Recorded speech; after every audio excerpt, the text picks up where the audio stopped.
That's a hit! What a load of crap!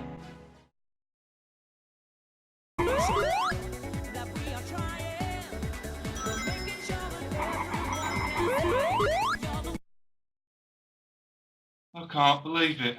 I actually like this game.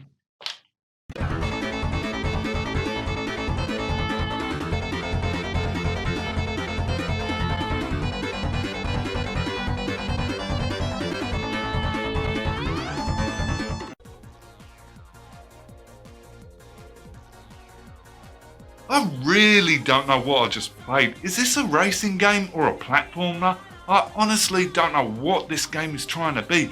Of course, I'm talking about Sonic R. Sonic R is how it sounds. It's a straightforward 3D character racing game. The reason why I say a character racing because most of the races are on their feet in this title. This was originally released on the Sega Saturn, then later on ported onto other systems. If you have the opportunity to play this on any other system than the Saturn, you will save you from a lot of pain. Unfortunately for me, I played it on the Saturn. To my surprise, this game does have a story. Sonic and Knuckles and Tails are enjoying their vacation, then Tails spots a huge sign along the road signs, and Tails says, "Sonic, you should participate in this race." Nevertheless, Sonic declines because it don't pique his interest, and then he sees Dr. Robotnik's name is in the race. So Sonic speeds off to the competition, and Tails is like, "Wait for me!" like in the old cartoon series, and then Knuckles is like, might as well go for a race too if Sonic's doing it. While in the meantime, Dr. Robotnik is spying on Sonic and says, "Ha ha ha ha ha, you've fallen into my trap.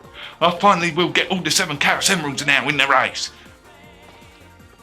Yeah, the story don't make much sense. Like, I'm wondering why he don't send all these robots to get the Chaos Emeralds before Sonic reads a sign. Or maybe he might have made the sign a weapon knowing they stumble upon it. That might have made sense. And I've got to ask, what trap? Did Dr. Robotnik set something up? His thinking is unlogical here. Lucky enough, you've got to take this with a grain of salt where this storyline is not in the game, it's in the instruction manual. If you want to understand it, I'm going to say it's not worth it. I tried, but it was messing with my mind too much. And the logic behind Dr. Robotnik's plan, or maybe that was his plan all along, is to mindfuck me, then that would have been a good plan.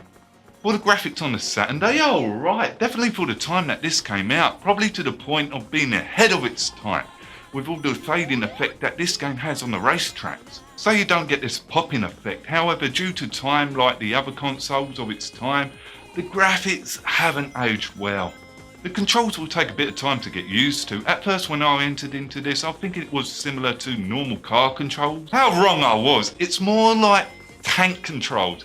It's the best way to describe it, and trust me when I say the wall is your friend, where it has a slight rubber band effect on it until you get used to the heavy tank controls. Yeah, I was using the normal Saturn controls. I thought the Saturn 3D controller would have been a bit better, but what I've heard, it makes it a lot worse. Except I can't back that up where I don't have a Saturn 3D controller.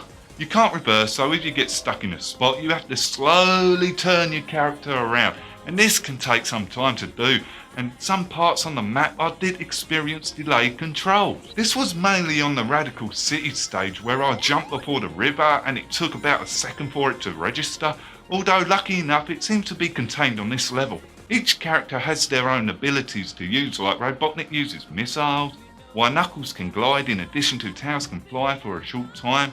Also, Amy can use a speed boost for a time, and Sonic has the double jump. I found the races really unbalanced, and honestly I found Amy and Dr. Robotnik useless because they were way too slow in the race compared to Sonic and Knuckles. And that's not including the characters that you unlock. You unlock Dr. Robotnik at the end of Radical Emerald, and the rest of the characters are in a league of their own. I would say like they're tier 2 racing characters, since they're a lot better than the original counterparts of the characters. You got Metalix, Tails though, what would scare the shit out of kids at that time, and Metal Knuckles, and this egg robot what I fucking hate.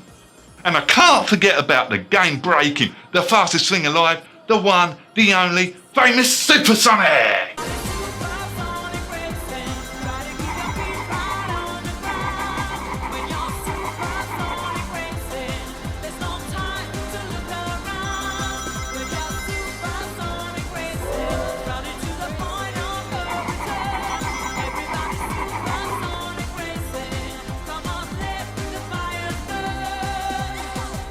Once when I unlocked this character, I had no use for the other characters. This one is the fastest, it can run across water, do a triple jump, and in general, the most OP character in the game. However, it is a lot of fun. One of the most downsides is that there is only 5 tracks in Sonic R. Resort Island.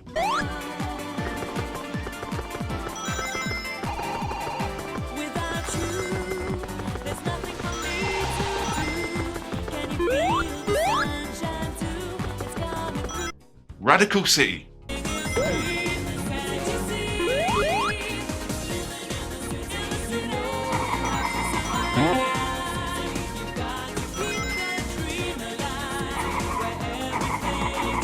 Region Ruins.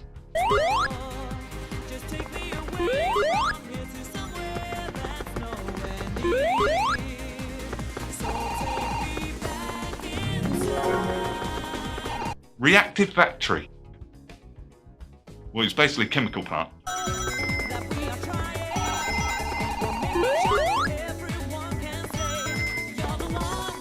Radical Emerald.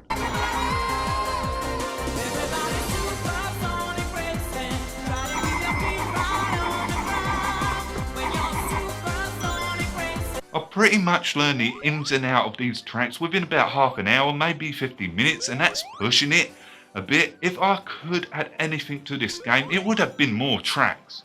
There are shortcuts to be found throughout, and I've got to give it to the game here. It's fun finding these shortcuts, especially by how much of a shortcut some of them are, to the point that it is a bit game breaking if you learn all the shortcuts, but fuck is it fun to do so. The minimap is a bit confusing, saying the least. It's a fucking mess. My advice here is not pay much attention to the minimap, it's more of an effed up guideline. There are 5 coins on each track apart from the last. You collect these coins on each stage that will unlock a new challenger like Metalix or Metal Knuckles and so on. If you lose the race, you got to collect the coins again, except if you win the race, you unlock that character.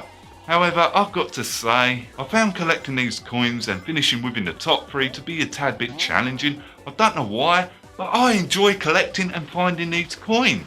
There are Chaos Emeralds to be found throughout the track. Often they are hidden behind these ring doors. These doors you unlock with a certain amount of rings, and usually they have something behind them like a coin or a Chaos Emerald. You would think with such a small amount of tracks they would have been well designed with the ring doors, except that's just not the case. You can tell that these are just tacked on. I'm not saying the race courses aren't fun, I'm saying that these ring doors could have been a shortcut or an alternate route like on Radical Emerald. Once when you've got the collectibles, they just become completely useless. There are additional modes like time attack and going reverse on the track, which can spice things up, or collect the fucking balloons, what did irritate me.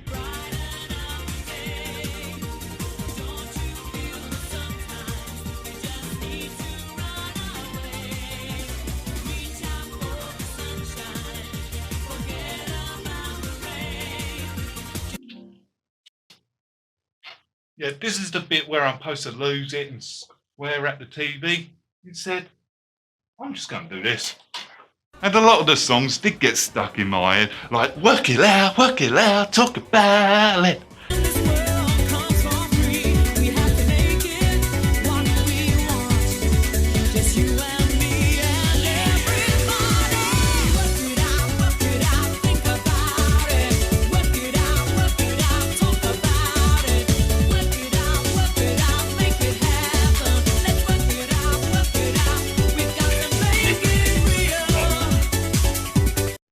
Wait, you thinking I'm actually going to work my issues out with him?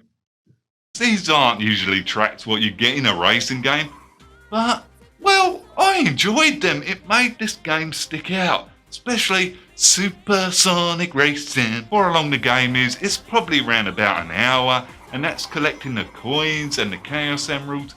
Yet, for some reason, I could see myself going back to it. So in the end, I'm going to give it a 4 out of 10. I found this game to be one of those games where it's so bad, it's good. This is a weird game. I don't hate it, and yes, I liked it once when I got over the tank controls, because this game is so unusual. And I hope one day Sega does try again with this type of Sonic racing game, where Sonic is running and not in a vehicle. So if you played Sonic R, what did you think of it? Leave it in the comments below. Until next game, I'm fucking off.